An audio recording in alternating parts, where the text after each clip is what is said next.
Millennial Hunter is an animated movie by Tubi.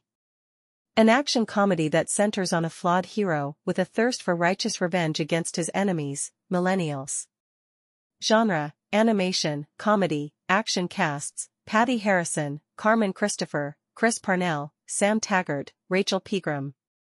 The basic animation is similar to that of the show Archer, and the dry sarcasm is very similar to, say, a Deadpool talkig to the camera moment.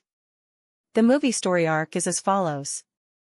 After losing his job, wife, and son due to what he believes is evil millennial culture, John vows to hunt down each and every millennial. John being the boomer father revenge story as a vlogger kills his family and burns his house and vintage car. He goes on a cliché revenge killing against the millennials, of which no one can define properly the mid-90s cutoff for millennials or Gen Z. The Gen X is shown as the go-between that appeases both generations, with Jessica having a Gen Z daughter that also hates millennials.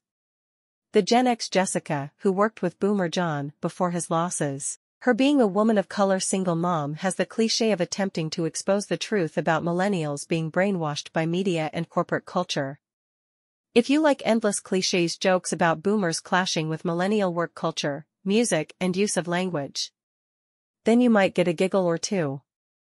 The comedy only employs clichés and tropes about the job descriptions mostly, and includes some of the manga style, blood spurting, impossible deaths and cliché one-liners mocking internet jargon and anecdotes, making John the Boomer sound a lot like a Clint Eastwood character, and Mayor Adam West 1950s Batman/Family Guy. The Millennials character clichés are spread across influences from Mr. Beast and Alexandria Ocasio-Cortez, also YouTube stars Logan Paul and KSI. Anyway, it's a cartoon doing its thing, employing the ageist plot.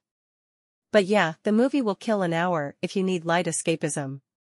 One criticism is that the movie tries to cover too many millennial cliché personalities. This costs the comedy by having no real identification with anything other than the boomer John and Jessica taking the whole story. Possibly should have just made it as a series like Archer or Family Guy, but I can see they were attempting to get somewhere simpler than Sorry to Bother You movie by Boots Riely with the animation medium.